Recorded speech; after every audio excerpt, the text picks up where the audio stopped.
अस्सलाम वालेकुम। देख रहे हैं प्रोग्राम सुबह बखैर पाकिस्तान और मैं हूँ राशिद। आप सबको बहुत बहुत सुबह बखैर, गुड मॉर्निंग। कैसे हैं आप लोग और कैसा गुजर रहा है जी आज का दिन? जो मौसम है वो काफ़ी खुशगवार हो चुका है। बहुत ज़्यादा तो नहीं हम कह सकते, लेकिन इसलिए कहेंगे क्योंकि ये जो बारिशों का सिलसिला चला और हमने देखा कि पूरा वीक बारिश रही, उससे थोड़ा मौसम में चेंज हम देख सकते हैं। खासतौर पर यहाँ पर शाम जो है वो बहुत हो गई है।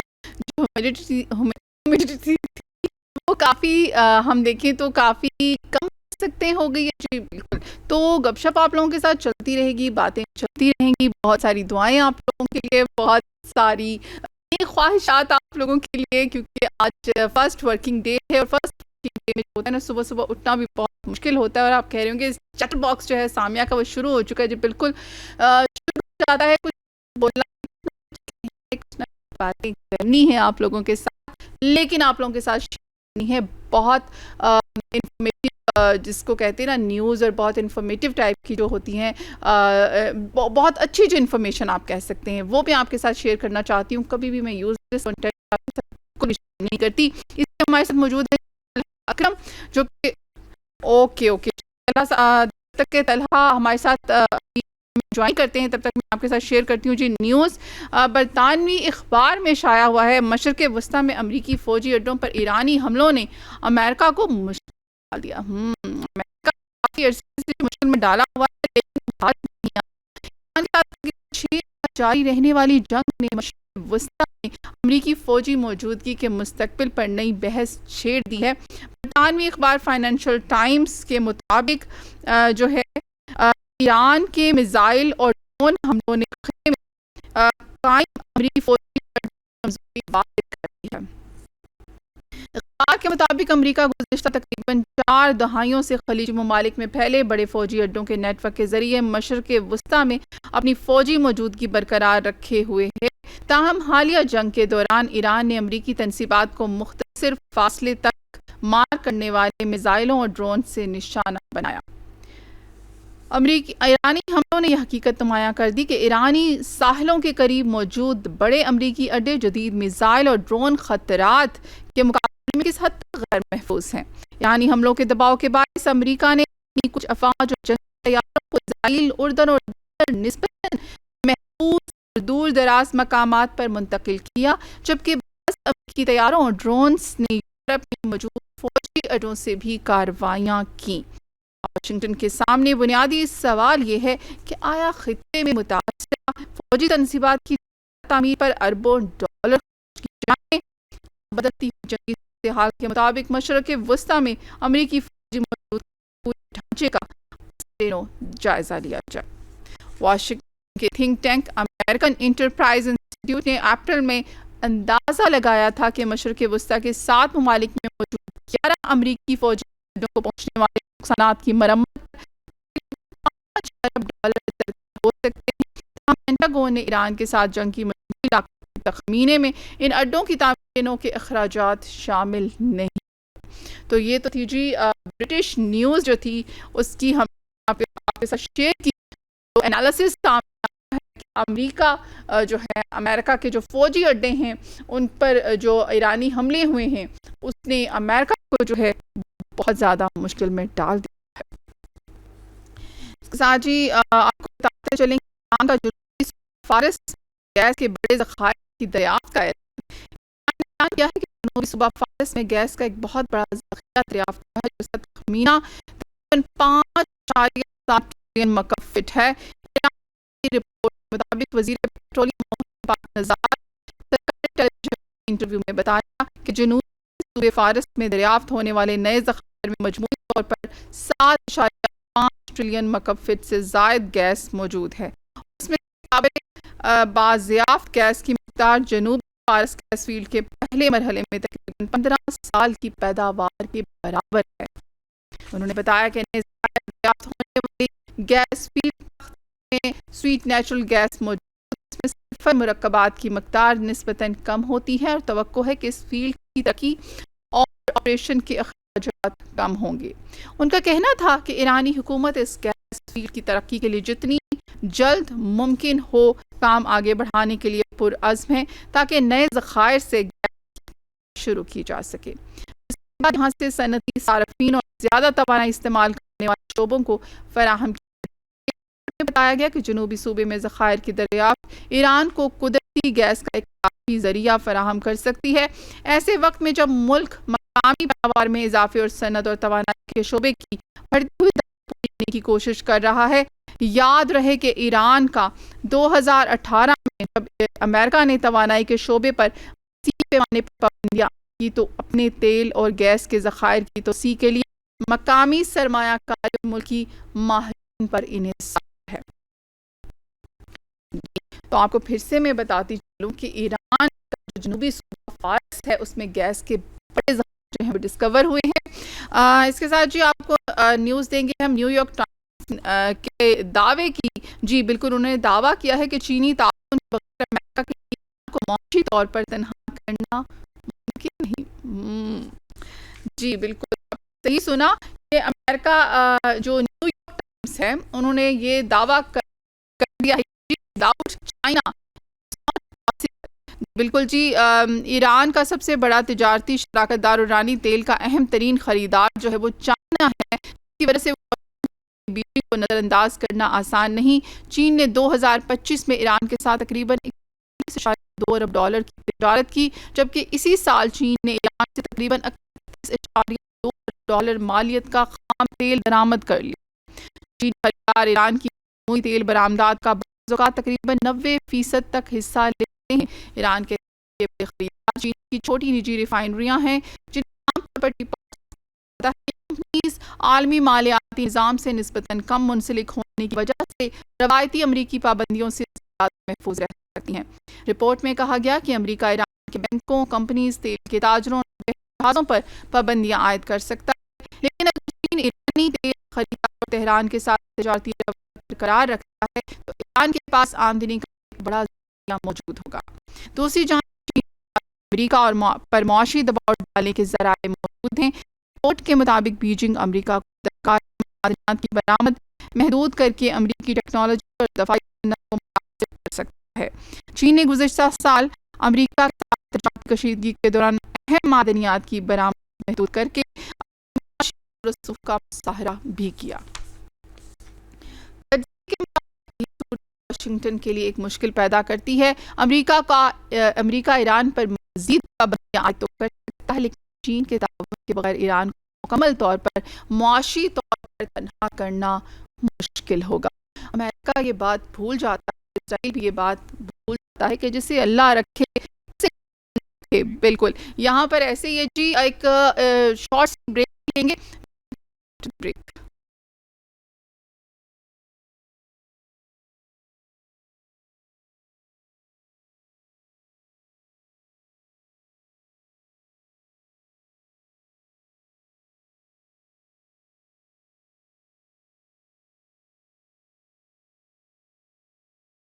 वेलकम बैक जी, हम आ चुके हैं वापस। हमें ज्वाइन किया है तलहा ने। तलहा अकरम जी रिपोर्टर रोज़ न्यूज़ हैं जी। अस्सलाम वालेकुम।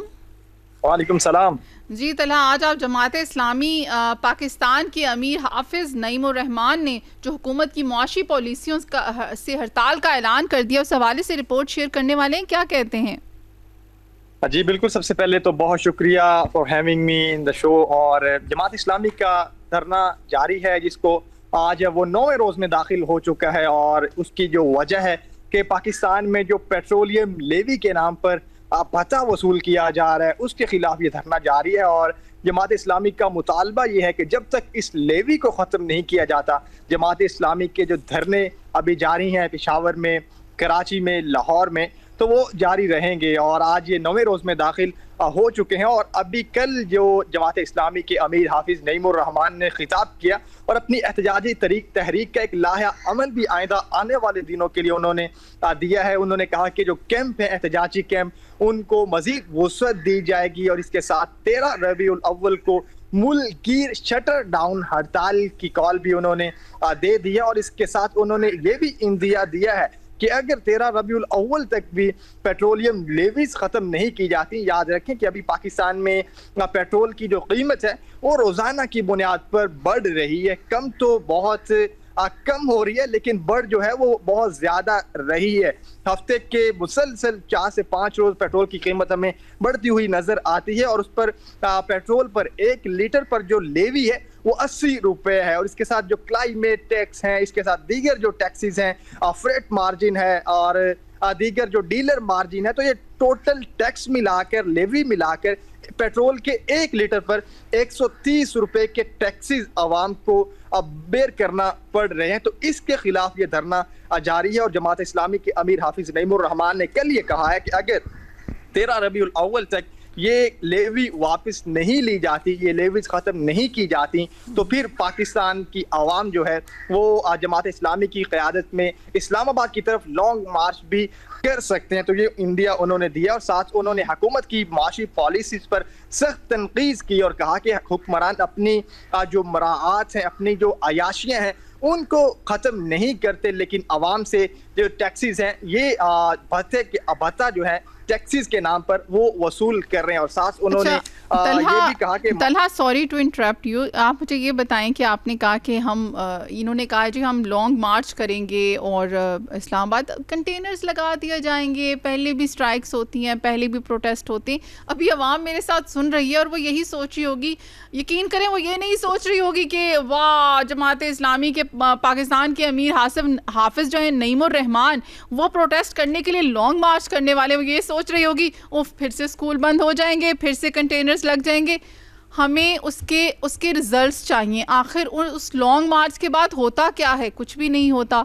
लेवी कम नहीं होगी तो हमें कोई फ़र्क नहीं पड़ेगा, अगर ये प्रोटेस्ट होंगे तो किसी को कोई फ़र्क नहीं पड़ेगा, फ़र्क पड़ेगा आम अवाम को। रूट्स बंद हो जाएंगे, स्कूल्स बंद हो जाएंगे, इस्लामाबाद पूरा बंद हो जाएगा। आप मुझे बताएं इससे क्या फ़र्क पड़ेगा, कैसे फ़र्क पड़ेगा? किसी ने हाफिज़ नईमुर रहमान से ये सवाल किया? देखिए, ये आपने बड़ा बुनियादी सवाल उठाया है और माजी में चंद बरस पहले के जो एहतजाज हैं उनसे हमें यही रिवायत मिलती हुई नजर आई है कि जब भी प्रोटेस्ट की कॉल दी गई है, खा वो दीगर सियासी जमातों की जानिब से ही क्यों ना हो या अभी जो जमात इस्लामी ने अनाउंसमेंट की है एहतजाज की, तो इससे इंडिया हमें यही मिलता है कि माजी में जब भी ये प्रोटेस्ट की कॉलें हुई हैं, इस्लामाबाद को मुकम्मल जैम कर दिया जाता है, चारों तरफ से कंटेनर्स लगा दिए जाते हैं, रावलपिंडी इस्लामाबाद के जो शाहराहें हैं वो सील कर दी जाती हैं। इसके साथ जो अंदरूनी और बैरूनी रास्ते हैं शहर इक़्तिदार और रावलपिंडी के मुल्हिका इलाका जात की तरफ जो जाते हैं उनको कंटेनर्स लगाकर मुकम्मल तौर पर सील कर दिया जाता है। आमदोरफ्त जो है वो मुकम्मल तातुल का शिकार हो जाती है। तो शहरियों को बहुत बुरे हालात का सामना करना पड़ता है, शहर इक़्तिदार के शहरियों को खास कर। तो बिल्कुल ये जो पॉइंट है वो अपनी जगह पर है, लेकिन जमात इस्लामी जो है वो इस चीज़ को बिल्कुल नज़र में रखती है और जमात इस्लामी के जो प्रोटेस्ट माजी में हुए हैं, ये अभी जो उनका ये जो धरना 9वें रोज में दाखिल हो चुका है, इससे हमें ये चीज़ क्लियर कट नज़र आई है कि जमात इस्लामी जो है वो ऐसा जत्था नहीं है, वो एक मुनज़्ज़म जमात है। वो अभी अपने प्रोटेस्ट को एक मुनज़्ज़म अंदाज में करती है, वो ये नहीं करेगी कि आएगी तो सीधा डी चौक में बैठ जाएगी।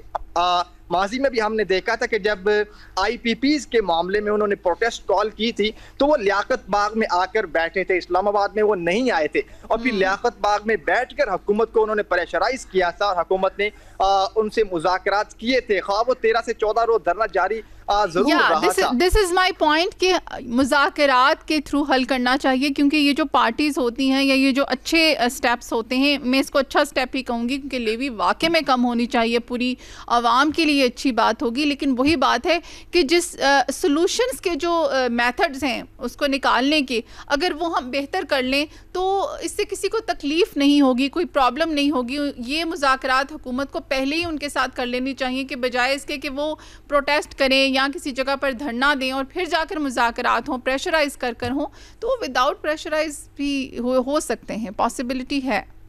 एग्जैक्टली हो सकते हैं। देखें, अभी उनका धरना 9वें रोज में ऑलमोस्ट दाखिल आज हो चुका है, तो उनका वो नहीं चाहते कि लॉन्ग मार्च करें या धरना, कोई सियासी जमात नहीं चाहती कि वो अपने सियासी कारकुनान को वो तकलीफ में डाले, वो 9 रोज मुसलसल उनको सड़कों पर बिठाए। हमेशा से बुनियादी मौक़िफ़ ये होता है किसी भी सियासी जमात का, किसी भी जो धरना एहतजाजी कारकुन जो होते हैं उनका, कि उनसे गवर्नमेंट आए, उनके जो जायज़ मुतालबात, जिस तरह अभी आपने तस्करा किया कि लेवी का ख़त्म होना, ये बिल्कुल जायज़ मुतालबा है। 130 रुपए के टैक्सेस मेरे जैसी आवाम को बर्दाश्त करना पड़ रहा है, एक स्टूडेंट को बर्दाश्त करना पड़ रहा है जो रोजाना सुबह यूनिवर्सिटी के लिए निकलता है तो 130 रुपए पहले वो हुकूमत को देता है, फिर वो अपने सफर की जानिब कारबंद होता है। तो एग्जैक्टली जब भी कोई भी सियासी जमात जो वो धरना देती है, एहतजाज देती है, तो उसका बेसिकली यही होता है कि वो गवर्नमेंट आए उसके साथ बैठे। लेकिन हमने माजी में ये पाकिस्तान में एक रिवायत बन गई है कि हुकूमत जो है वो शायद सीरियस नहीं लेती इस तरह के एहतजाज को, और फिर वो मुज़ाकरात नहीं हो पाते और चीज़ें किसी और समत में चली जाती हैं। लेकिन बहरहाल तारीख भी हमें बताती है और माजी में जो वाक़यात हुए वो भी हमें बताते हैं और हमेशा आगे बताती रहेगी कि मुज़ाकरात ओनली सॉल्यूशन है किसी भी मसले का, किसी भी कोई एहतजाज का। आए मुज़ाकरात की टेबल पर बैठें और वो मुज़ाकरात के थ्रू ही चीज़ों को हैंडल करना चाहिए। जमात इस्लामी मुकम्मल तौर पर ये चाहती है। इसीलिए अगर आप उनका रोड मैप देखेंगे तो वो पहले मुख्तलिफ शहरों में अपना सिटिंग उन्होंने किया हुआ है, आज वो 9वें रोज में दाखिल हो चुका है ऑलमोस्ट, और इसके साथ फिर वो उन्होंने एक शटर डाउन हड़ताल की कॉल दी है ताकि गवर्नमेंट को प्रेशराइज किया जा सके, गवर्नमेंट टेबल पर आए। वो तो टेबल पर आने के लिए तैयार हैं और उनका सिंपल सा उनका मुतालबा है कि लेवी आप खत्म करें। और इसके साथ ये जो अभी डीजल वाला मामला हुआ चंद दिन पहले, इसमें जो मुकामी तौर पर डीजल तैयार किया जा रहा था उसको भी ये कहकर फरोख्त किया जा रहा था कि ये बाहर से इंपोर्ट किया जा रहा है, और उसी तरह उस पर भी भत्ता वसूल किया जा रहा था। लेकिन फिर थोड़ा बहुत जो हुकूमत प्रेशराइज हुई या किसी और बिना पर गवर्नमेंट ने 30 रुपए पर लीटर डीजल में कमी की। तो बहरहाल हल तो यही है कि दोनों फ्रीकैन जो है वो टेबल पर बैठें और बगैर किसी को मुशक्कत में डाले चीजों को हल की तरफ लेकर जाया जाए। बिल्कुल, ये तो फिर लेवी है पेट्रोलियम पर हुकूमत की तरफ से। हमारे यहाँ तो रेडी लगाने वालों से पैरा फोर्स वाले भत्ता ले रहे हैं, तो ये तो अलमिया है। एनी हो, तो आप क्या समझते हैं इसका जो रिज़ल्ट होगा वो बेहतर सामने आएगा? क्योंकि 12 रबीउल अव्वल के फ़ौरन बाद जो है उन्होंने मुल्क भर में मुकम्मल शटर डाउन का जो अनाउंसमेंट किया है, इससे पहले कोई मुज़ाकरात होंगे कि आपको लगता है नहीं ये चलेगा अभी सिलसिला? बिल्कुल, देखें जी, पेवस्ता रहे शजर से उम्मीदें बहार रख, हमेशा अपनी उम्मीद पॉजिटिव ही रखनी चाहिए। और लग ये रहा है कि हुकूमत जो है, जिस तरह हुकूमत ने एक कमेटी भी बनाई, उसने जमात इस्लामी को दावत दी कि वो आए उनके साथ बैठे, लेकिन जमात इस्लामी ने उस कमेटी को यह कहकर मुस्तरद कर दिया कि हम कोई ब्रीफिंग नहीं लेंगे। गवर्नमेंट ने कहा था कि ये हमारी कमेटी आपको ब्रीफ करेगी, आप इनके साथ बैठेंगे, आपको बताएगी कि हम टैक्सेस क्यों ले रहे हैं, उसकी वजूहात क्या हैं। तो जमात इस्लामी ये समझती है वजूहात जो भी हो, इसमें जो गरीब आवाम है उसको निचोड़ा जा रहा है, उसका खून निचोड़ा जा रहा है, तो इसको ख़त्म हर सूरत किया जाना चाहिए। तो ये आगे अभी जमात इस्लामी ने शटर डाउन हड़ताल की कॉल दी है, अगर वो भी उस तरह गवर्नमेंट प्रेशराइज नहीं होती तो फिर लॉन्ग मार्च का इंदिया भी दिया है। तो इससे बहरहाल पॉजिटिव ही सोच रखनी चाहिए और उम्मीद यही की जा सकती है कि गवर्नमेंट जो है वो टेबल पर बैठेगी और ये जो लेवी के नाम पर भत्ते वसूल किए जा रहे हैं खत्म होंगे। Okay, thank you so much Talha ji. Time होता है एक छोटी सी न्यूज़ ब्रेक का, स्टे ट्यून, मिलते हैं after the break. Welcome back नाजरीन, हम वापस आ चुके हैं। मैं आप प्रोग्राम को मूव ऑन करने से पहले कुछ शेयर करना चाहूँगी, क्योंकि जो अभी न्यूज़ मेरी नज़रों के सामने से गुज़री और जो आप लोगों ने भी सुना होगा और कुछ देखा होगा, डेफिनेटली सोशल मीडिया का दौर है और लोग बड़े परेशान हो रहे हैं, आए रोज़ ऐसे वाक़यात होते हैं। तो मुझे एक वाक़या याद आता है कि जब मैं बचपन में डिबेट्स किया करती थी, स्पीचेस किया करती थी, तो एक दफ़ा मेरी टीचर ने मुझे कहा कि जी कंपटीशन है और टॉपिक ये है। तो टॉपिक जो था वो इस दफ़ा कोई रिटन टॉपिक नहीं था, कोई नाम नहीं था, बल्कि एक शेर था। तो जब मैंने वो शेर पढ़ा तो I was in 6-7th grade, तो इतनी आपकी उर्दू इतनी अच्छी नहीं होती या बहुत मुश्किल अल्फाज होते हैं तो आप हमेशा उनको अंडरस्टैंड करते हैं, तो मुझे समझ नहीं आया। मैंने पूछा ये कैसा टॉपिक है और इस शेर का मीनिंग क्या है। तो जब उस टीचर ने मुझे वो मीनिंग बताया और फिर मैंने वो पूरी स्पीच पढ़ी तो वो मुझे बहुत अच्छे से समझ में आई और फिर definitely I won the debate as usual, जैसे मैं किया करती थी। लेकिन वो टॉपिक आज भी हमारी सोसाइटी में वैसे ही मौजूद है, उसी तरह रचा बसा हुआ है। और आप समझ के होंगे जी मैं हिना जावेद के केस की बात कर रही हूँ और आपको बताती चलूँ कि वो शेर क्या था। वो शेर था, जहले खिर्द ने दिन ये दिखाए, जहले खिर्द ने दिन ये दिखाए, घट गए इंसान बढ़ गए साए। तो नो डाउट अब आप सोच रहे होंगे बहुत से लोग कि जहले खिर्द किसे कहते हैं। जहले खिर्द उसे कहते हैं जो पढ़ी लिखे जाहिल लोग होते हैं, पढ़ी लिखी जहालत। आप सोचें कि हमारे माशरे में हम उनको तो कह देते हैं कि जी यहाँ तो जहालत थी इसलिए बच्चियों के साथ ये सलूक हुआ, जो कि जस्टिफाई नहीं करता ये कमेंट या ये रिमार्क। और आप देखें कि हम इन केसेस का क्या करें जहाँ पढ़ी लिखी फैमिलीज़ हैं, प्रोफेसर है उसका हस्बैंड, और इतना तशद्दुद, इतनी दरिंदगी, इंसानियत नाम की चीज़ ही ख़त्म हो गई है हमारे माशरे से। क्या कहाँ को जा रहे हैं हम।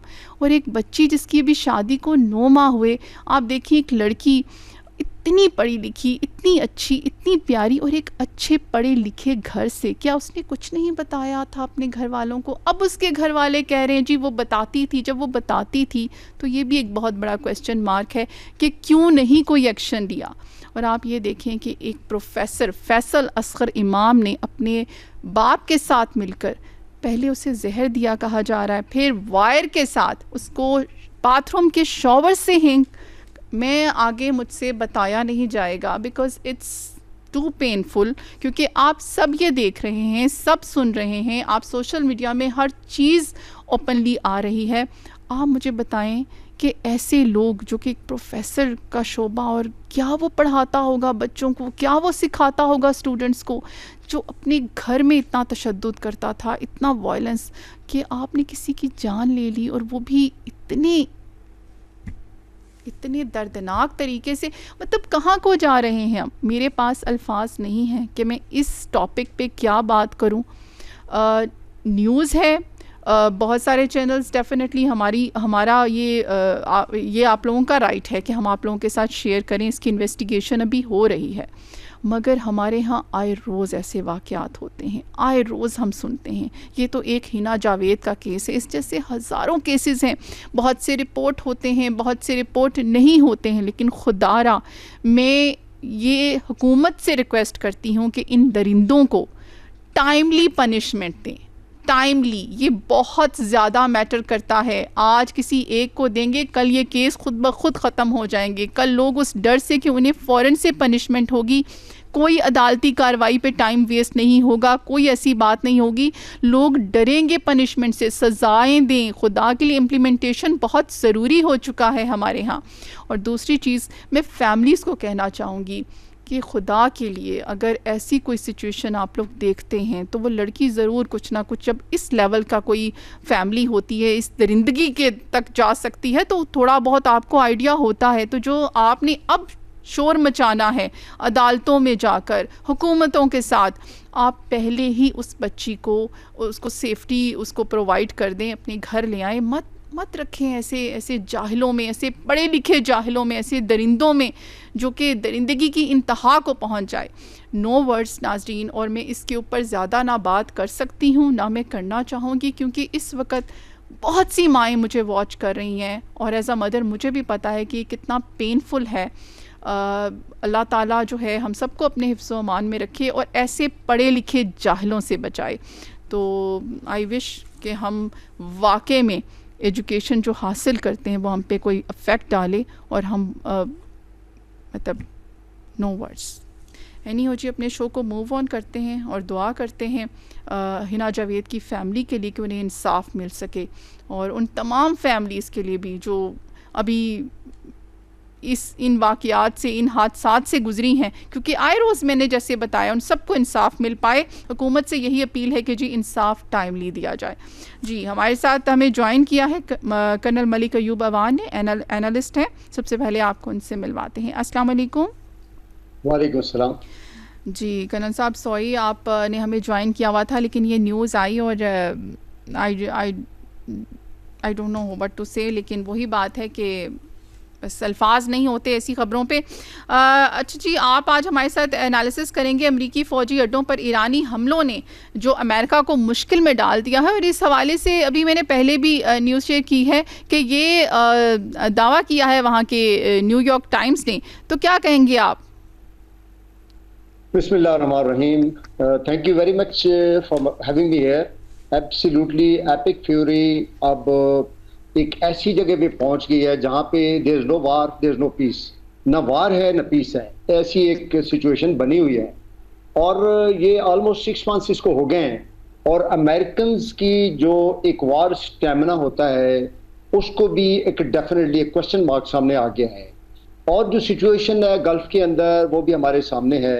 और हम देखते हैं कि अगर हम इसकी थोड़ी सी हिस्ट्री में जाएं तो ईरान में 1979 में 4 नवंबर को जब ईरानियन का जो एक शहनशाह की सल्तनत थी वो ख़त्म हुई, और वो टाइम था जब यूएस एम्बेसी को स्टूडेंट्स ने सीज कर दिया और उसके बाद वहाँ पे जो यूएस के सिग्नेचर्स थे वो ख़त्म हो गए। तो diplomatic relation between Iran and America since 1979 are no more. However बीच में स्विट्जरलैंड प्रोटेक्टिंग पावर के तौर पे रोल अदा करता रहा, बट जो एक अल्टीमेट एक सिचुएशन होती है डिप्लोमेटिक स्टेटस की वो जीरो पे था।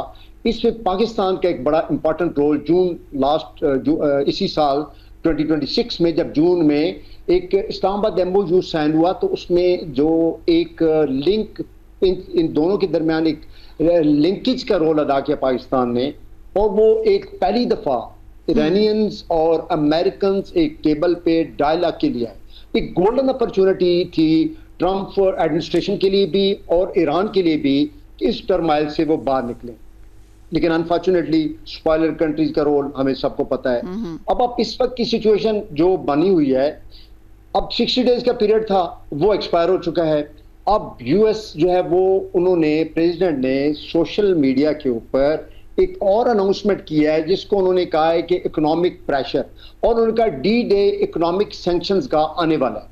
तो यानी कि ईरान के ऊपर जो इकोनॉमिक सैंक्शंस ऑलरेडी लेड हैं उसको फर्दर स्ट्रेंथन करना चाहते हैं। अब ये एक न्यू डायमेंशन है जो कि एक वारफेयर के लिए, जब आप एक अपोजिंग कंट्री को मिलिट्री माइट से डिफीट नहीं देते तो फिर आपको इकोनॉमिक सैंक्शन की तरफ, प्रॉक्सी की तरफ और आपको कॉन्टीजेंसी 2 की तरफ जाना पड़ता है। तो अमेरिकन भी इस वक्त इसी सिचुएशन में है। अभी आप देखें कि उन्होंने जो एट द मोमेंट जो अमेरिकन का जो पेंटागन का रिस्पॉन्स है, उन्होंने ये कहा है कि जी हम न्यू सैंक्शन का पैकेज तैयार कर रहे हैं और मिलिट्री ऑपरेशंस भी ऑन टेबल हैं, और जो ईरान की जो मिलिट्री कैपेबिलिटी है उसको हम ऑलरेडी डिग्रेड कर भी चुके हैं और उसके ऊपर मजीद हम डेंट डालेंगे। और जीसीसी की जो बेसिस जिसका भी आपने क्वेश्चन में जिक्र किया वो वल्नरेबल हैं, जिसके ऊपर हमने देखा कि ईरान के जो ड्रोन्स अटैक्स थे और मिसाइल्स अटैक थे तो बड़े कारगर साबित हुए हैं। और यही वजह है कि पेंटागन ने अब उनको रीलोकेट करने का प्लान बनाया है। उन्होंने ये प्लान किया कि जीसीसी से बाहर जहां तक अमेरिकन जो एक्सपैंड कर सकते हैं, लाइक जॉर्डन में जा सकते हैं, इजिप्ट में जा सकते हैं, जिन कंट्रीज के साथ उनके एग्रीमेंट है, म्यूचुअल एग्रीमेंट है। अब इस सिचुएशन में ऑब्वियसली टैक्टिकली बड़ा इंपैक्ट होता है। अगर आप देखें कि जब बेसिस फैन आउट हो जाती हैं जो कि जिनका काम भी जीसीसी को प्रोटेक्ट करना था, जो बेसिक फंडामेंटल प्रिंसिपल था अमेरिकन सिग्नेचर का जीसीसी में, वो ये था कि जीसीसी के जो तमाम कंट्रीज हैं ईरान की जो थ्रेट है उसके अगेंस्ट एक पोटेंट डिफेंस वो प्रोवाइड करेंगे, जो कि फेल हो गया इस पूरी वार में। अब उन्होंने जो एक उनके डैमेजेस हुई हैं बेसिस के ऊपर हमने देखा टेंजिबल टर्म्स में, इसके ऊपर विजुअल्स भी मौजूद हैं, इसके ऊपर प्रिंट मीडिया के ऊपर तस्वीरें भी मौजूद हैं। हमने देखा कि पिछले चंद दिनों में जो ईरानियंस मिसाइल्स का डोमेन था, जो उनका ड्रोन की जो एक टेक्निक्स थी वो बड़ी इफेक्टिवली उन्होंने एंगेज किया। अब यूएस बेसिस जो जीसीसी के अंदर वो बड़ी एक हैवी सिग्नेचर था और जीसीसी को जो डेफिनेटली वो प्रोटेक्ट भी कर रहे थे, अब वो जब थ्रेटन्ड हुई हैं तो अब अमेरिकन की जो एक से थी, जो अमेरिकन का एक क्लेम था उसको डेंट पड़ा है। अब वो जो पीछे जा रहे हैं, वो जो इनके इफेक्टिव रेंज से बाहर की तरफ कोशिश कर रहे हैं, जॉर्डन की तरफ करने की कोशिश कर रहे हैं या इजिप्ट की करने की कोशिश कर रहे हैं, तो इसके ऊपर भी एक्सपेंसेस हैं। अब देखिए एक बेस, एक छोटा सा इंफ्रास्ट्रक्चर मिलिट्री का उसको एस्टेब्लिश करने के लिए बड़ी जाइगेंटिक एफर्ट चाहिए होती है। जब वो इस सिचुएशन में जाएंगे तो उनको और टाइम चाहिए होगा। तो ये जो वार है जो इस वक्त इस वक्त पीस स्टेट में है, इस वक्त एस्केलेटेड नहीं है, तो इसको और टाइम लग सकता है। लेकिन मीनवाइल आपने देखा कि डॉक्टर मसूद प्रेसिडेंट ईरान, उन्होंने कहा कि हम हालत जंग में हैं, और जिसका मतलब है कि हम अपने जो इस वक्त की वार प्रिपेयर्डनेस है वो हम बिल्कुल हाई अलर्ट पे रखी हुई है। और उनका आपने देखा कि जो न्यू चीफ हैं उन्होंने भी 10 अगस्त को अपना टेक ओवर किया। चीफ ऑफ आर्मी स्टाफ जो उनके हैं, जो कि IRGC के नए कमांडर हैं, मेजर जनरल अहमद वाहिदी, उन्होंने आयतुल्ला मुज्तबा खमेनी ने उनको नया चीफ बनाया पिछले चीफ की शहादत के बाद। अब उन्होंने भी यही ऐलान किया है कि हम हालत जंग में हैं और हम इसमें अपनी जो हमारी इक्विपमेंट की प्रिपेयर्डनेस है उसको आगे लेके जाएंगे। इसमें एक चीज और मैं ऐड करता चलूं कि देखें, ईरान जो है, ईरान के ऊपर काफी अरसे से सैंक्शंस हैं। ईरान की जो इकोनॉमी है, ईरान का इन्फ्लेशन बहुत हाईएस्ट लेवल पे चला गया था। अब इसमें उनके पास अब्बास अरागची साहब ने भी इसके ऊपर बातचीत की है कि हम जो है एक नई वेपन सिस्टम की प्रिपेयर्डनेस कर रहे हैं। मतलब ईरान को ये जो टाइम मिला है, ईरान ने दुनिया ने देखा है कि ईरान ने अपनी इकोनॉमी को इंडिजिनसली बड़ा इम्प्रूव किया है। अब जी बिल्कुल। ये कर्नल साहब, जैसे ये अभी अमेरिकी अखबार न्यूयॉर्क टाइम्स का, जैसे मैंने आपको बताया, उनका तज्जिया सामने आया और वो ये कहते हैं कि विदाउट चाइना ईरान को मुआशी तौर पर हम तनहा नहीं कर सकते, मतलब तनहा नहीं किया जा सकता। और अगर हम देखें तो चाइना ने 2025 में ईरान के साथ $41.2 बिलियन की तिजारत की है। तो आप देखें कि मुआशी तौर पर भी उसका कुछ नहीं बिगाड़ पाए। जी बिल्कुल, यही बात है। देखिए, ईरान के ऊपर जब अमेरिका ने सैंक्शंस लगाई थी और उसके बाद हमने देखा कि ईरान की अपनी इंडिजिनस जो प्रोडक्शन है, उनकी कार मैन्युफैक्चरिंग इंडस्ट्री जो कि सामने आई है, उसके अलावा इनकी फार्मास्यूटिकल इंडस्ट्री सामने आई है, इसके अलावा उनकी और जो टेक्सटाइल इंडस्ट्रीज हैं, जो कि जाहिर है जब आपको पता है कि आपकी बाहर की दुनिया के साथ आपकी इस वक्त ट्रेड नहीं हो सकता, तो इन बिल्ट उनके जो इंजीनियर्स हैं, उनके इंडस्ट्रियलिस्ट हैं, और IRGC ने इनको स्पॉन्सर किया। एक और बात आपको बताता चलूं कि जब ये सिचुएशन हुई, ये पेट्रो डॉलर की गेम है। आप सबको पता है कि पेट्रो डॉलर में जब अमेरिकन के स्टेक GCC में क्या है, पेट्रो डॉलर। अब जब ईरान ने युआन के अंदर ट्रेडिंग शुरू कर दी चाइना के साथ, जिसका आपने जिक्र किया, तो उससे ये हुआ कि ईरान की जो इनिशियल इकोनॉमी के जो इनिशियल रिक्वायरमेंट थी, एटलीस्ट वो मीट करते रहे। और वो युआन को उन्होंने ज़ाहिर क्रिप्टो करेंसी को भी इस्तेमाल किया, और IRGC ने इनको स्पॉन्सर भी किया कि क्रिप्टो, आपको पता है हिडन करेंसी है, उसको आप ट्रेडिंग कर सकते हैं। तो ईरान ने अपनी सर्वाइवल की जंग बहुत ऐसे तरीके से लड़ी है, और यही वजह है कि ईरान के अंदर इस वक्त जो मैन्युफैक्चरिंग यूनिट्स हैं, जिसमें कार मैन्युफैक्चरिंग यूनिट है या इंडस्ट्रियल यूनिट्स हैं, वो इस कदर एस्टैब्लिश हो चुके हैं, उनका इंफ्रास्ट्रक्चर इस कदर कॉम्पिटेंसी लेवल पे है कि वो अपनी इंडिजिनस अपनी रिक्वायरमेंट को पूरा कर सकते हैं।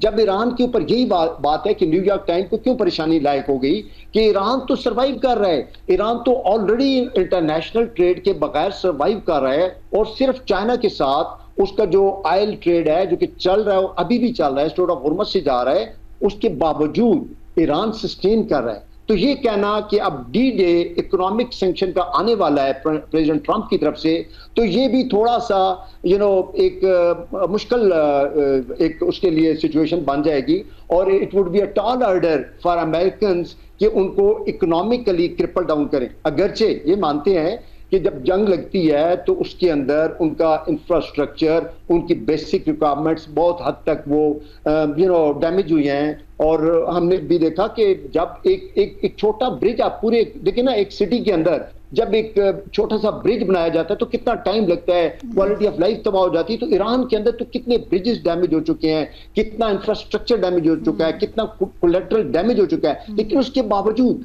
उनके अंदर इतनी रेजिलियंस है कि वो अपनी सर्वाइवल में पड़े हैं। उनके अंदर एक जज्बा है अपनी कौम का, वो हम सब ने देखा कि वो अपने लिए खुद खड़े हुए हैं।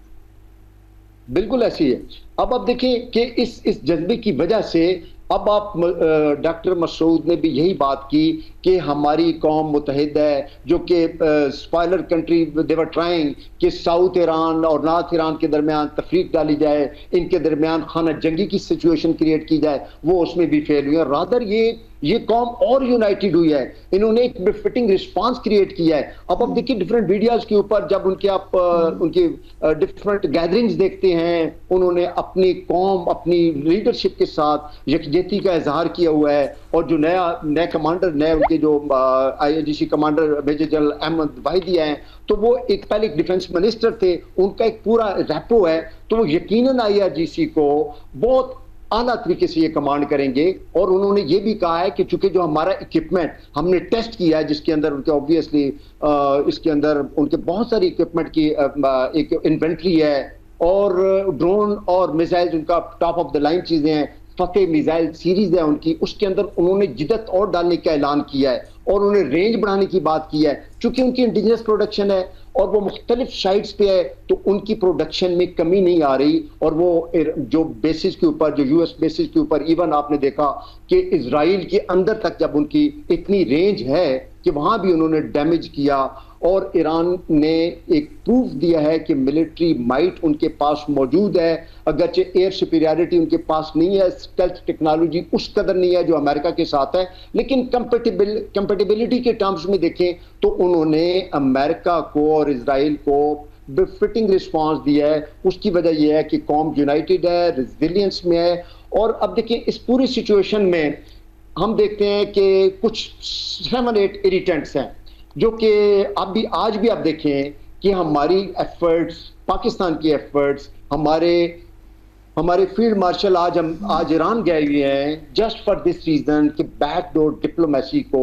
एक दफा रीओपन किया जाए। और जो पाकिस्तान की सिंसियर एफर्ट है, जो कि obviously with the collaboration of Türkiye और सऊदी अरेबिया और चाइना मिलके एक दफा फिर इन पार्टीज को बिठाया जाए टेबल के ऊपर और एक बेहतर एक डायलॉग की सिचुएशन क्रिएट की जाए। देखिए आज की ये मूव भी बड़ी ही सिग्निफिकेंट है। अल्लाह करे कि हमारे जो चीफ ऑफ आर्मी स्टाफ, हमारे फील्ड मार्शल आज ईरान में गए हैं और वहां जाके कोई हेडवे निकले तो हो सकता है सिचुएशन बेहतर है। मैं आपको इरिटेंट्स की बात कर रहा था, अनफॉर्चुनेटली सबसे बड़ा जो इरिटेंट है वो है जो लेबनान और इजराइल की जो एक कन्फ्रंटेशन है, वो एक बड़ा इरिटेंट है जिसको ईरान बार बार कह रहा है इसको रिजॉल्व करो। उसके बाद हम देखते हैं कि यूएस की जो मिलिट्री प्रेजेंस जिसको अभी एलिमिनेट किया जा रहा है जीसीसी से, उसको अगर किया जाए तो ये बहुत बड़ी बेहतर सिचुएशन बन सकती है। अब आप देखें कि जो मक्का जॉइंट डिफेंस एग्रीमेंट है, तो इसमें एक रिपोर्टेडली जो कि कंफर्म न्यूज नहीं है, उसमें यह भी कहा जा रहा है कि ईरान को भी ऑफर की जा रही है, जिसमें उनके जो मेहदी रहीमी हैं, head of Iran parliamentary news के जो एजेंसी के हेड हैं, उन्होंने इस चीज को बताया है कि अंडर कंसिडरेशन है। और ये जो मक्का जॉइंट डिफेंस एग्रीमेंट है, अगर इसको ईरान को भी शामिल करें तो वो जो थ्रेट वाले फैक्टर रह जाता है कि जीसीसी को थ्रेट है ईरान की तरफ से, वो तो इमीडिएटली एलिमिनेट हो जाएगा और ये पैराडाइम शिफ्ट आ जाएगी वार टैक्टिक्स में। और जब ये सिचुएशन बनती है तो यकीनी बात है कि गल्फ के अंदर जो अमन की सिचुएशन है वो बन जाएगी। अब इसके ऊपर चूंकि कंफर्म न्यूज नहीं है, अभी तक ये चल रहा है इसके ऊपर, और सोशल मीडिया पे इसके ऊपर बहुत सारी खबरें आ रही हैं। और उनके जिस तरह मैंने कहा कि मेहदी रहीमी साहब ने भी इसको कंफर्म किया है, तो लेट्स सी के आगे देखते हैं। एक और इरिटेंट जो है ईरान की प्रॉक्सीज का है। ईरान डेफिनेटली एक स्ट्रांग कंट्री है, लेकिन जो उसकी प्रॉक्सीज हैं यूथीज की शक्ल में या हिजबुल्लाह की शक्ल में, वो भी एक बहुत बड़ा इरिटेंट है दोनों कंट्रीज के दरमियान, उसको भी रिजॉल्व होने की जरूरत है।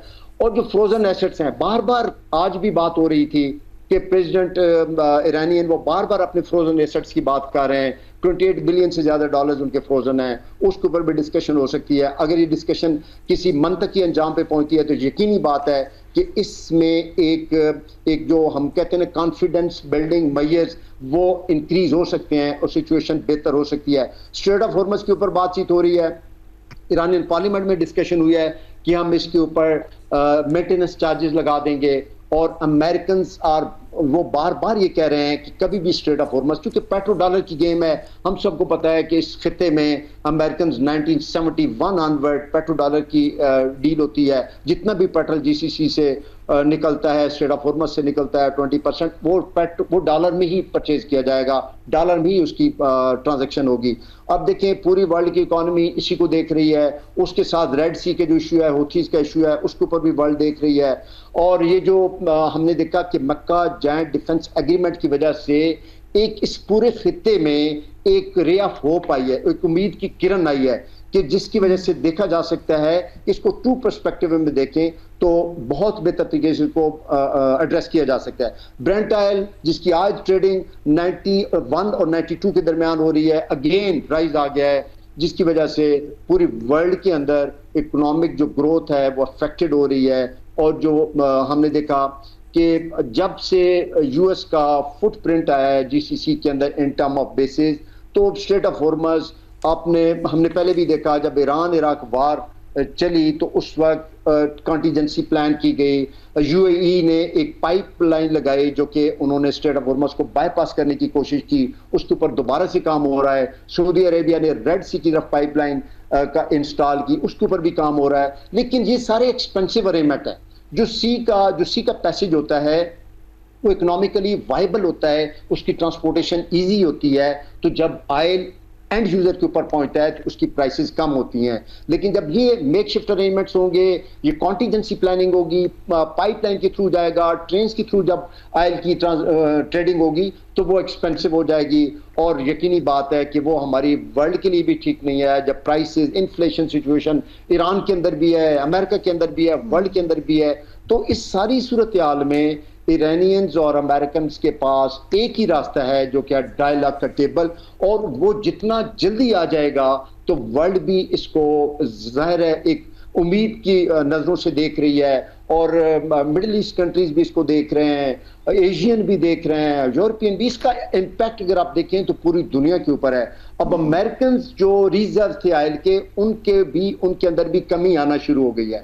अमेरिकन हमेशा एक अपना एक उसको कहते हैं कि उनका एक रिजर्व होता है, उसको हमेशा वो मेंटेन करते हैं। जब वो जो उनका एक मिनिमम लेवल का रिजर्व जब मेंटेन होता है तो उसमें पूरी की पूरी उनकी टेक्टिकल जो डिप्लॉयमेंट्स हैं, जो कि पेंटागन सेंटकॉम अपने उस हिसाब से अपनी डिप्लॉयमेंट करता है। और देखिए इस वार के अंदर जितने एक्सपेंसेस अमेरिकन के डेली बेसिस पे हो रहे हैं, प्रॉबेबली उनकी वार हिस्ट्री में से ज़्यादा एक्सपेंसेस पहले नहीं हुई है। अब इस सारी सूरत हाल को जितने भी एनालिस्ट हैं वो यही कह रहे हैं कि इसका end result as quicker as possible dialogue के टेबल पे आना है। अमेरिकन भी इंटरेस्ट इसी में है, ईरानियन भी है, और पूरे खित्ते की इंटरेस्ट इसमें है कि एज क्विकर एज पॉसिबल हम एक पीस टॉक के ऊपर आए, एक डायलॉग के ऊपर आए। हमारे पाकिस्तान का चैनल मौजूद है, पाकिस्तान का फोरम मौजूद है, टर्किया का फोरम मौजूद है, इसके साथ चाइना भी हमारे साथ हैंड इन ग्लव है। तो जब इनके पास एक फोरम अवेलेबल है और better sense definitely will prevail, और प्रेसिडेंट डोनाल्ड ट्रंप को आना पड़ेगा, क्योंकि उसका जो सबसे बड़ा इशू है वो नेतन्याहू है। जो ही सिचुएशन स्टेबल होती है तो नेतन्याहू उसको एक ऐसी पिक्चर पेंट करता है जिसकी वजह से उसको दोबारा से एंगेजमेंट की तरफ आना पड़ता है। अगरचे for the last couple of days एक अच्छी सिचुएशन है, स्टेबिलिटी है, पीस है, और जिसमें ऑब्वियसली एक नेगोशिएटिंग टेबल के ऊपर आने की एक रे ऑफ होप मौजूद है। और साथ ही देखिए, अच्छा कर्नल साहब, यहाँ पर एक पॉइंट रेज करूंगी। आपने कहा कि वो नेगोशिएट करने की ज़रूरत है, लेकिन अभी हाल ही में सऊदी अरब और पाकिस्तान, तुर्किया और दीगर अरब और जो मुस्लिम ममालिक हैं, उन्होंने ये जो मकबूजा मगरबी किनारे के हसास इलाके हैं, इवन में इसराइल की जानिब से जो नई यहूदी बस्तियों की तामीर है, इसके मनसूबे को मुस्तरद करते हुए फौरी तौर पर रोकने का जो है ना वो मुतालबा किया है। इस हवाले से क्या कहेंगे इसमें? जी, ये बिल्कुल ये लेटेस्ट डेवलपमेंट है। अनफॉर्चुनेटली इजराइल के जो एक्सपेंशन प्लान्स हैं वो पूरी दुनिया को पता है। ये जो वेस्ट बैंक के ऊपर इजरायली पहले ही उन्होंने एफर्ट्स किए हैं, उसको उन्होंने फुट होल्ड लेने की किया है, उन्होंने वहाँ पे अपने सिग्नेचर शो करने की कोशिश की है, जिसमें अब देखें उसको इतना कंडेम किया जा रहा है। Not only Muslim countries, European countries ने भी कंडेम करना शुरू कर दिया है। और इजराइल के जो एक्सपेंशन प्लान है, क्योंकि देखें जो एक पीस का इन्वायरमेंट है, जब वो एक्सपेंशन इजराइल ने वेस्ट बैंक के ऊपर करने की कोशिश की तो ये तमाम जो कंट्रीज हैं मिडिल ईस्ट के, जिसके अंदर ऑब्वियसली जॉर्डन भी है, सीरिया भी है, इजिप्ट भी है, ये सारे अफेक्टेड होंगे, और लेबनान ऑलरेडी अफेक्टेड है। तो ये एक another front of war will open, और इजराइल इस वक्त अफोर्ड नहीं कर सकता कि एक ईरान, इजराइल और अमेरिका की जंग चल रही है और एक और फ्रंट को ओपन कर दिया जाए। अब गजा के जो बैंक के ऊपर, ये जो वेस्ट बैंक के ऊपर है और गजा स्ट्रिप के ऊपर जो इजरायली जुल्म है वो दुनिया देख रही है। आए दिन उनके जो एग्रेशंस हैं, जो उनकी मिलिट्री फोर्सेस जो निहत्ते शहरियों के ऊपर जुल्म कर रहे हैं और जो ग्रैब कर रहे हैं उनकी ज़मीनों को, उनके लैंड को, उसके एरिया को, तो यकीनी बात है कि एक तारीक रात के बाद दिन जरूर चढ़ता है। और ये जो जुल्म इजराइल कर रहा है तो इसका उनको एक रिकॉइल जरूर आएगा। और इजरायली जो है वो नेतन्याहू का मुझे यकीन है, और इंशाल्लाह उसका जो ये नवंबर में इलेक्शन है उसमें उसके लाइकली चांसेस हैं कि वो डिफीट हो जाएगी। उसकी वजह क्या है कि उसके ऊपर वार क्राइम्स के लिए एक बहुत बड़ा एक प्लान तैयार हुआ पड़ा है, क्योंकि उसने गजा के अंदर जिस तरह जुल्म किया है, लेबनान के अंदर जिस तरह जुल्म किया है, और अब वेस्ट बैंक के अंदर अपने सिग्नेचर अपने मिलिट्री फोर्सेस को वहां पे लेके जाना चाहता है, और ऑलरेडी उसने जो एरिया कैप्चर किया उसको एक्सपेंशन के प्लान से जा रहा है। तो जिसका मतलब है कि बहुत ज़्यादा वहाँ पे जो इंसर्जेंसीज क्रिएट होंगी, बहुत सारे जो वहाँ के जो मिलिटेंट ग्रुप्स हैं वो क्रिएट हो जाएंगे, और इजराइल को जो वो उनकी जो वहाँ पे गोरिल्ला वारफेयर है उसके साथ इजरायली फोर्सेस को लड़ना उनके लिए बहुत मुश्किल हो जाएगा। ऑलरेडी इजराइल को पता है कि एक छोटी सी फोर्स है जो कि गजा के अंदर वो टनल्स के अंदर जाते हैं, उसको पता नहीं चलता, वो अपने आप को क्लेम करता है कि वन ऑफ दी एक लेटेस्ट आर्मी है जिसके अंदर लेटेस्ट गैजेटरीज हैं, उसके बावजूद हिजबुल्ला उसके ऊपर एक छोटी सी फोर्स उन्होंने उसका नाथका बंद किया हुआ है, उसके लिए मुसीबत बनाई हुई है। तो अगर ये भी करेगा, वेस्ट बैंक में जाएगा, तो वहां के जो लोकल्स हैं वो इनके खिलाफ गैदर हो जाएंगे, वो मलेशिया बनाएंगे, वो प्रॉक्सीज बनाएंगे, और इनके लिए इजराइल के लिए अगेन वहां पे सर्वाइवल की जंग मुश्किल हो जाएगी। तो इजराइल जो अपने एक्सपेंशन प्लान जो कि ग्रेटर इजराइल के प्लान बना रहा है उसके लिए बहुत एक टफ रेजिस्टेंस आने वाली है।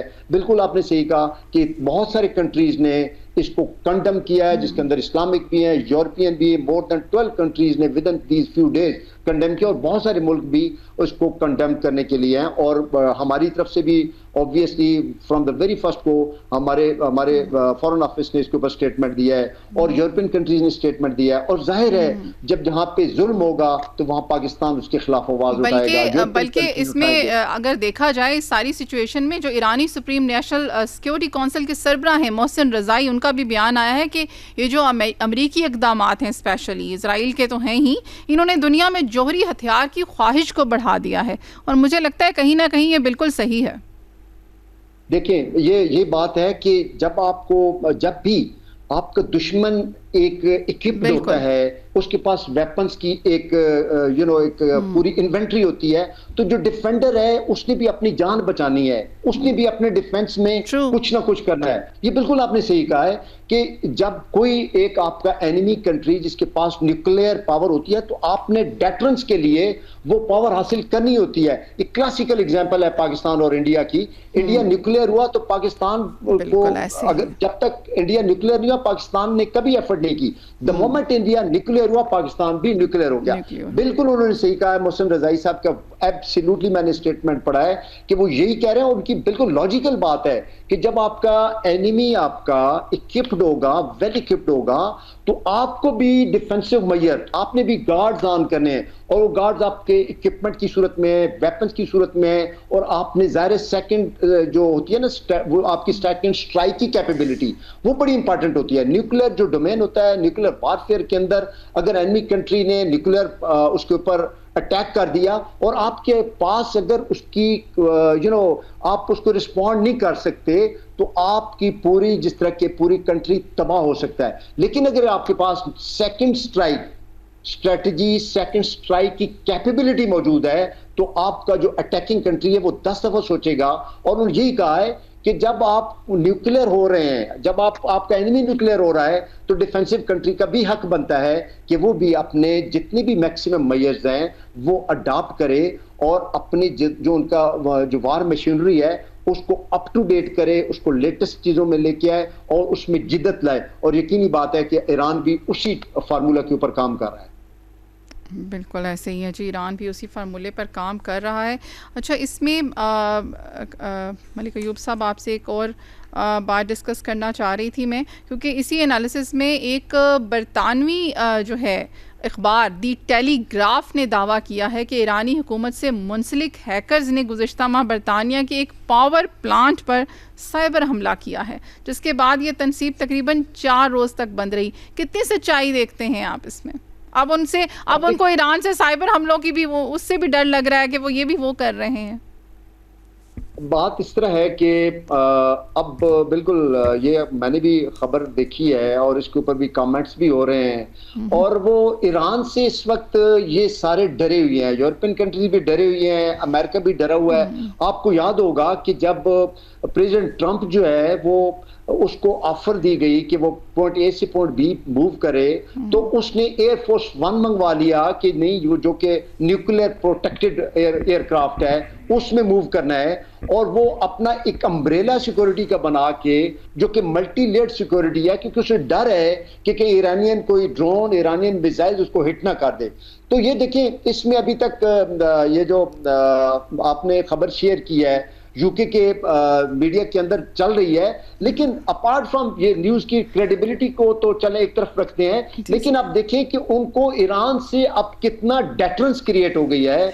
अच्छा मलिक अय्यूब साहब, सबसे इंटरेस्टिंग बात यह कि सिर्फ ईरान से ही नहीं डर रहा बरतानिया, बल्कि इजरायली फौजें जो है उनकी दौड़ें लग गई, सिर्फ 4 काइट्स आ गई गजा से अगर, तो ये भी एक बड़ी दिलचस्प सी खबर है, बड़ी इंटरेस्टिंग सी न्यूज़ है कि गजा से उड़ाई जाने वाली 4 पतंगें 4 काइट्स इजरायली सरहदी इलाके नहाल ओज में जा उतरी, जिस पर इलाके में खौफो हरास फैल गया और इजरायली फ़ौज जो है उसको तलब कर लिया गया। मतलब इतनी आप दहशत गर्दी फैला रहे हैं, इतना आप खुल्लम खुला गजा में जुल्म कर रहे हैं, उसके बाद आप इतना डरते हैं उनसे कि वो 4 काइट्स के साथ चाहे उन्होंने पता नहीं कौन से बम भेज दिए। अब बिल्कुल ऐसी है। अब देखिए कि जो इजरायली नेशन है ना, इस वक्त बड़ी डिप्लोरेबल स्टेट में है। उन्होंने बंकर्स बनाए हुए हैं, द मोमेंट जो ही अलार्म बजता है फौरी तौर पे बंकर में चले जाते हैं, फिर अलार्म बजते हैं वो बाहर आते हैं। देखिए उधर जो है ना, वो उनके अंदर जो खौफ व हरास की सिचुएशन है वो ईरान ने क्रिएट की हुई है। बिल्कुल आपने सही कहा, वो काइट्स अब क्या होते हैं, काइट्स की वजह से भी वो इतने उस पैनिक में आ चुके हैं, इतने डर हैं ईरानियन मिसाइल से कि ईरान जो है वो किसी वक्त उनके ऊपर मिसाइल, आप देखिए हाइफा तक ईरान का जो इजराइल का जो एक फॉरदेस्ट कंट्री है, फॉरदेस्ट सिटी है, वहां तक इनके मिसाइल्स पहुंचे हैं ईरानियंस के, और वो डरे हुए हैं। यकीनी बात है, अब काइट से जो नेशन डर रही है उसने आगे जाके जो अपने एक्सपेंशन के प्लान बनाए हुए हैं, वो मुझे तो बड़ा इसके ऊपर एक क्वेश्चन मार्क नजर आता है, उनकी ब्रेवरी पे, उनकी रेजिलियंस पे, और उनकी जो क्लेम्स हैं कि हम जो है ना बड़े ग्रेटर इजराइल। तो काइट से, और आप देखिए गजा के अंदर छोटे छोटे बच्चों से जो इजरायली सोल्जर हैं वो डर रहे होते हैं, और उनके वो अब देखिए, अब एक तरफ आप देखते हैं वो पत्थरों से मार रहे हैं इजरायली टैंक्स को, और इजरायली टैंक्स के अंदर 125 मिलीमीटर गन के जो तोप है वो उसके ऊपर वो पैलेस्टीनियंस को टारगेट कर रहे होते हैं। तो यहाँ पे पता चलता है ना कि कौन कितना किस हद के ऊपर है, और कौन जो है वो फसाद चाहता है, कौन चाहता है कि इसमें बदमनी हो और एक्सपेंशन प्लान हो। तो यकीनी बात है कि हम सलाम पेश करते हैं गजा के लोगों को, जो इस निहत्ते होने के बावजूद इजरायलियों की आर्मी के अंदर एक डेटरेंस क्रिएट किया हुआ है, उनके अंदर खौफ और रास पैदा किया हुआ।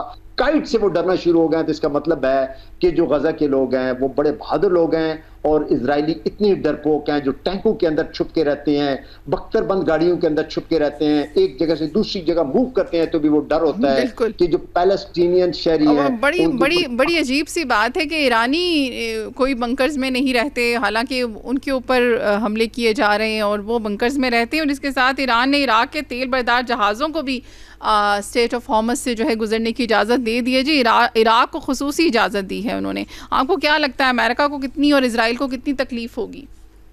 मैं सीधा डायरेक्ट क्वेश्चन कर रही हूँ, बिल्कुल ओपनली। बिल्कुल ठीक है, बिल्कुल आप बड़ा अच्छा, और आपकी शो में जो है ना यही सबसे खूबसूरती है, आप कैंडिड क्वेश्चन पूछती हैं और वो बड़ा ज़बरदस्त रहता है, क्योंकि जब आप कैंडिड क्वेश्चन पूछते हैं तो वो बड़ा ही उसका रिप्लाई देने में भी आसानी होती है, और आपके जो नाजरीन हैं उन्हें भी यकीनी बात है कि इम्पार्शियल व्यूज मिलते हैं। ये बिल्कुल सही कहा कि इराक जो है वो एज यू नो कि अमेरिकन वो अपनी एलाई कंसिडर करते हैं, उनके सिग्नेचर्स भी वहाँ पे मौजूद हैं, वहाँ पे उनकी बेसिस भी मौजूद थी, लेकिन अब चूंकि ब्रदरहुड का है और एक डॉक्टर मसूद की तरफ से एक बहुत गुडविल मैसेज दिया है इराक को कि आपके भी जो यहाँ से जो आपके शिप्स हैं, यहाँ पे जो नेवल पैसेज है, हम आपको भी फैसिलिटेट करेंगे। तो यकीनी बात है कि एक डिफरेंट किस्म की स्टेटमेंट है जिसकी वजह से अमेरिकन को भी परेशानी हो गई है और इजरायलीज को तो और ज्यादा परेशानी हुई है कि इजरायली समझ रहे थे कि इराक जो है वो ईरान के अगेंस्ट ही रहेगा और ईरान जो है वो आइसोलेटेड कंट्री है। ऐसे नहीं है। ये जो देखें, ये बड़े कॉन्फिडेंस बिल्डिंग मेजर्स होते हैं जो ईरान की क़यादत ने इराक के लिए भी बड़ा दिल किया है, उनको फैसिलिटेट किया है। तो जाहिर है जब आप एक कंट्री को फैसिलिटेट करते हैं तो हमेशा पॉजिटिव रिस्पांस आता है। तो ये टू वे ट्रैफिक है और यकीनी बात है इराक को ये गुडविल दिखाने की बात अभी ये बिल्कुल रिसेंटली हुआ, आपने सही ये अनाउंसमेंट किया है कि इसकी वजह से अब इराक और ईरान के जो एक सहरमर्दी या एक छोटा सा फ्रोजन एक एस्पेक्ट चल रहे थे वो बेहतर होना शुरू हो जाएंगे और दोनों के दरमियान एक जो डिप्लोमेटिक रिलेशन है वो बेहतर होंगे। और ये बड़ी जरूरी है कि इस पूरी सिचुएशन में जब मक्का जॉइंट डिफेंस एग्रीमेंट हो चुका है तो इस पूरे इलाके के लिए एक ऐसा एक एवेन्यू है कि वो इसमें शामिल हो सकते हैं, क्योंकि ये एग्रीमेंट पहले दिन से कहा जा रहा है कि ये एग्रेशन या एग्रेसिव डिजाइन के ऊपर नहीं है, ये डिफेंसिव है। जो कंट्रीज में तो देखें जब ये कंट्रीज के दरमियान डिप्लोमेटिक रिलेशन बेहतर होना शुरू हो जाते हैं तो इस तरह के मुआहदे भी होते हैं। हमने देखा माजी में भी ईरान और इराक की जंग के बाद उनके दरमियान सिचुएशन बेहतर हुई, लेकिन ऑब्वियसली जब इराक के अंदर जब अमेरिकन ने सदाम हुसैन की डायनेस्टी को ख़त्म किया तो वो फुल फ्लेज उनकी एलाय बन गया। लेकिन ये बड़ी न्यू डेवलपमेंट है और हमें उम्मीद रखनी चाहिए कि ईरान जो है इस खित्ते के अंदर अपने जो एक उसका पोस्चर है स्पेशली जीसीसी के अगेंस्ट कि बिल्कुल अटैकिंग पोस्चर है उसमें भी कमी आएगी। वो भी फ्रेंडली एनवायरनमेंट क्रिएट करेगा। जब वो फ्रेंडली एनवायरनमेंट क्रिएट करेगा तो यकीनी बात है कि जीसीसी कंट्री भी उसके साथ एक ब्रदरहुड का, मुस्लिम ब्रदरहुड का एक हाथ आगे बढ़ाएंगे और सिचुएशन बहुत स्टेबल हो जाएगी। बिल्कुल, thank you so much colonel साहब, आपने बहुत ज़बरदस्त एनालिसिस किया इसका। हम बस उम्मीद कर सकते हैं कि मुस्लिम उम्मा जो है अल्लाह ताला उनको अपने हिफ्ज़ मान में रखे और हम इसी तरह जो है दुश्मनों को मुंह तोड़ जवाब देते रहें। जी थैंक यू सो मच। और एट दी एंड हम अमन ही चाहते हैं दुनिया में ग्लोबली कि ये सारी चीज़ें जो हैं, सारे प्रॉब्लम्स जो हैं सॉल्व हो जाएं, जंगों की तरफ हम ना जाएं, जितना हम अमन की तरफ रहें वही अच्छा है। आपके साथ न्यूज़ शेयर करूँगी, एक सोशल मीडिया पर नई बहस छिड़ी हुई है जी, तो हमने सोचा आपके साथ भी नई बहस छेड़ दें। डॉक्टर नबीहा की शोहर के लिए गाना गाने की वीडियो ने सोशल मीडिया पर नई बहस छेड़ दी। माहिर नफ्सियात और media personality doctor Nabiha Ali Khan एक बार फिर सोशल मीडिया पर तवज्जो का मरकज़ बन रही हैं। ताहम इस बार वजह उनका शौहर के लिए गाया गया गाना है। मुझे समझ नहीं आती, लोग देखते हैं तो वजह बनती है। सोशल मीडिया पे अगर कोई चीज़ आपको नहीं अच्छी लग रही तो उसको ट्रोलिंग कम करें, उसको इग्नोर कर दें। एनी हो, डॉक्टर नबीहा अली ख़ान ने गुज़िश्ता बरस अपनी देरीना दोस्त हारिस खोखर से शादी की थी। दोनों की इज़्दवाजी ज़िंदगी के हवाले से सोशल मीडिया पर मुख्तलिफ मौक़े पर बहस होती रही है और हालिया अरसे में उनके दरमियान इख्तलाफात और सुलह की ख़बरें भी सामने आती रही हैं। हालिया वायरल वीडियो में डॉक्टर नबीहा ने अपने शोहर के लिए गाना गाया, ताहम उनकी गुलकारी पर सोशल मीडिया सार्फी ने दिलचस्प और तंजिया तबसरे शुरू कर दिए। एक सारफ ने लिखा कि इतना एतमाद हो तो मैं दुनिया जीत लूँ, जबकि दूसरे ने कहा कि मैं दुनिया का सबसे बुरा गुलकार नहीं हूँ। एक और सारफ ने तंजिया तबसरा किया कि इज़राइल को इन पर नज़र रखनी चाहिए। अच्छा, वैसे ये जो लोग होते हैं ना, ये या तो बहुत ही वेले होते हैं या फिर बहुत बड़े फ़ैन होते हैं।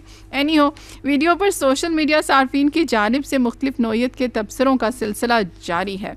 जी, तो ये एक इंटरेस्टिंग सी न्यूज़ थी, इसलिए शेयर की, थोड़ा सा आप लोगों के चेहरों पे भी मुस्कुराहट आए। चलिए जी, डॉक्टर नबीहा ने कुछ और किया हो ना किया हो, आप लोगों के चेहरों पर मुस्कुराहट तो वो ले आई हैं। एनी हो, नेक्स्ट आपको हेल्थ के हवाले से मैं इंफॉर्मेशन शेयर करने वाली हूँ जी। ज़्यादा प्रोटीन भी सेहत के लिए नुकसानदेह हो सकती है, माहरीन ने ख़बरदार कर दिया। प्रोटीन को सेहतमंद ग़ज़ा का अहम जुज़्व समझा जाता है क्योंकि ये जिस्म के टिश्यूज़ की तामीर व मरम्मत, एंजाइम्स और की तैयारी, पट्ठों की सेहत बरकरार रखने और वज़न कम करने में मदद देती है। इसके अलावा प्रोटीन ज़्यादा देर तक पेट भरे रहने का एहसास भी पैदा करती है और जिस्म में मौजूद इजाफी चर्बी कम करने में किरदार अदा कर सकती है। ज़्यादा प्रोटीन इस्तेमाल करने से सबसे पहले गुर्दों पर इजाफी दबाव पड़ सकता है, खून में मौजूद इजाफी प्रोटीन को गुर्दों को फ़िल्टर करना पड़ता है और अगर इसकी मिकदार मुसलसल ज़्यादा रहे तो गुर्दों को मामूल से ज़्यादा काम करना पड़ता है, जो उनकी सेहत को मुतासर कर सकता है। प्रोटीन की ज़्यादती जिस्म में पानी की कमी का बायस भी बन सकती है, क्योंकि प्रोटीन और पानी के दरमियान ताल्लुक़ जिस्म की हाइड्रेशन को मुतासर कर सकता है। ख़ुसूसन वो अफराद जो ज़्यादा प्रोटीन के साथ बाकायदगी से वर्जिश करते हैं, उन्हें पानी की मुनासिब मिकदार लेने पर ख़ास तवज्जो देनी चाहिए, क्योंकि पसीने के अखराज से जिस्म में पानी मज़ीद कम हो सकता है।